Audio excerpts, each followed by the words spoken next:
मेरे साथ ही गलत क्यों होता है? मैं सबका अच्छा करता हूं, फिर भी मेरे साथ ही बुरा होता है। मेरे दोस्त, अगर आपके मन में भी कभी ये सवाल आता है कि मेरे साथ ही बुरा क्यों होता है जबकि मैं सबका अच्छा करता हूं, तो यहाँ पर सबसे पहले जो समझने वाली बात है ना, वो ये है कि बुरा सबके साथ होता है। बुरा वक्त ही हमें असली सबक देता है। कभी कभी ऐसा होता है कि हमने किसी के साथ बहुत अच्छा किया और हमारे साथ बुरा हो गया, पर इसका मतलब ये नहीं है कि हम अच्छाई का साथ छोड़ दें।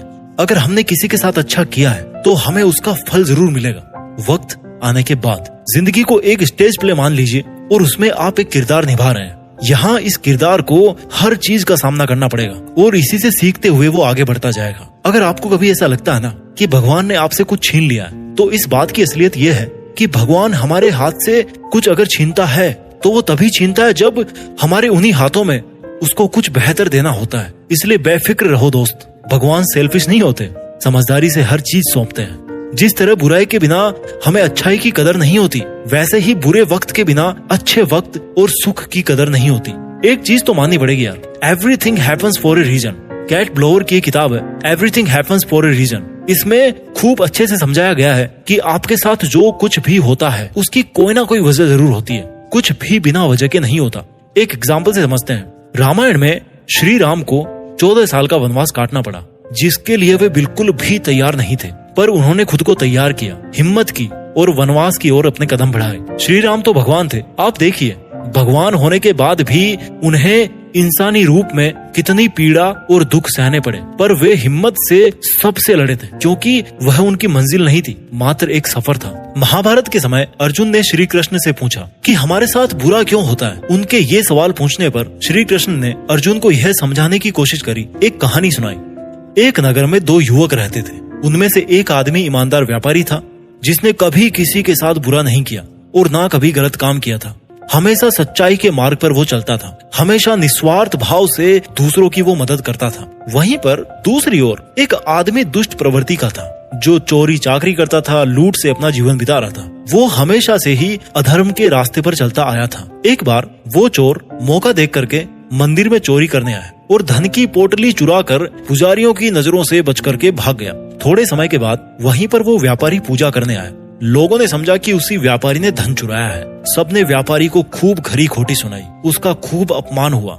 वहाँ से जब वो व्यापारी भाग रहा था तो बीच रास्ते में उसके साथ में एक दुर्घटना हो गई और छोटी सी उसको खरोंच भी आई। लेकिन एट द सेम टाइम क्या हुआ था, चोर को पैसों की भरी पोटली मिली, वो तो खुशी से पागल हो गया था। अब ये जो व्यापारी था, इसने क्या किया, घर जाकर के भगवान की जो सारी मूर्तियां थी इसके घर में, वो सब हटा दी और भगवान से नाराज होकर के अपनी लाइफ स्पेंड करने लगा। समय बीतता रहा। कुछ समय के बाद में उन दोनों की मृत्यु हो गई। जब वो दोनों यमराज के पास में पहुंचे तो व्यापारी नाराज स्वर में यमराज से बोला, मैं तो सदैव ही अच्छे काम करता था, जिसके बदले मुझे अपमान और दर्द मिला, और इस अधर्म करने वाले दुष्ट को धन से भरी पोटली मिली। आखिर क्यों? मेरे में क्या कमी थी? मैंने किसका क्या बिगाड़ा था? मैंने तो अपनी जिंदगी में सबका अच्छा ही किया था। व्यापारी के इस सवाल पर यमराज बोले कि जिस दिन तुम्हारे साथ में वो घटना घटी थी ना, जब तुम दौड़ रहे थे वहां से और तुम्हें थोड़ी सी चोट भी लगी थी, वो कायदे से वो तुम्हारा आखिरी दिन होना था, क्योंकि तुम्हारी जिंदगी में उतने ही दिन लिखे थे।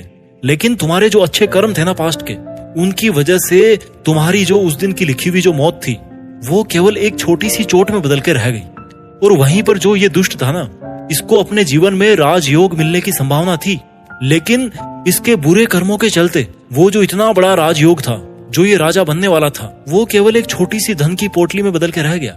श्री कृष्ण कहते हैं कि भगवान हमें किस रूप में क्या दे रहे हैं, इसको समझ पाना बहुत कॉम्प्लिकेटेड है, पर इतना तय है कि यदि आप अपने कर्म अच्छे रखोगे तो भगवान आप पर कृपा बनाए रखेंगे। तो मेरे दोस्त, एक बहुत बड़ी मंजिल के लिए मुश्किल सफर तो डिजर्व होता है। एक बात अपने एक्सपीरियंस से बताऊं तो ऐसा है ना कि देखिए, हर कोई हमारी जिंदगी में मुश्किलों का सामना करता है। मैं भी करता हूँ, आप भी करते हो, और हम सब यही सीखते हैं कि मुश्किलों और बुरे वक्त इनसे जो गुजर जाता है वो और भी ज्यादा पावरफुल बन जाता है और समझदारी से काम को करने के योग्य बन जाता है।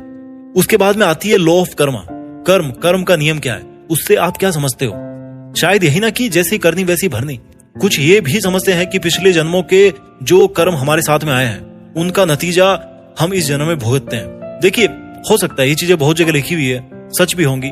मेरा जो पर्सनल ओपिनियन है, मैं किसी पर थोप नहीं रहा, मेरा जो पर्सनल ओपिनियन है वो ये है कि हमारे लिए सबसे इम्पोर्टेंट, अगर हमने जन्म लिया है तो हमारे लिए सबसे इम्पोर्टेंट है ये वाली लाइफ जो अभी हम जी रहे हैं। अच्छा हो या बुरा हो, वो हमें इसी जन्म में देखना पड़ेगा। सिंपल भाषा में अगर मैं बताऊं तो किसी ना किसी रूप में आपके इनपुट्स जो होंगे, आप जो काम कर रहे हो उसी का आपको आउटपुट मिलेगा, उसी तरह के आपको आउटपुट मिलेंगे और वैसा ही रिजल्ट आपको देखने को मिलेगा।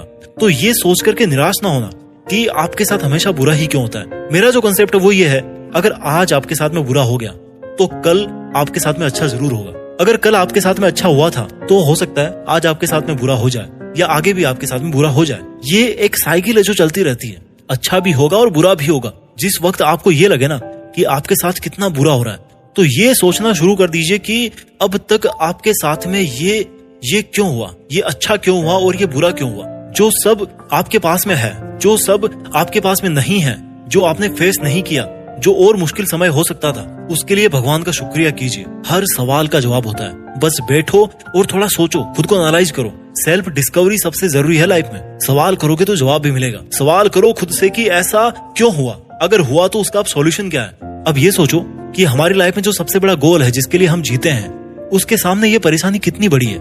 ये सब मैं सही कर रहा हूँ। जब आपकी लाइफ में आपके लिए आपका गोल सबसे इंपॉर्टेंट होगा ना, तो ये जितनी भी प्रॉब्लम्स है ना वो बहुत छोटी लगने लग जाएगी।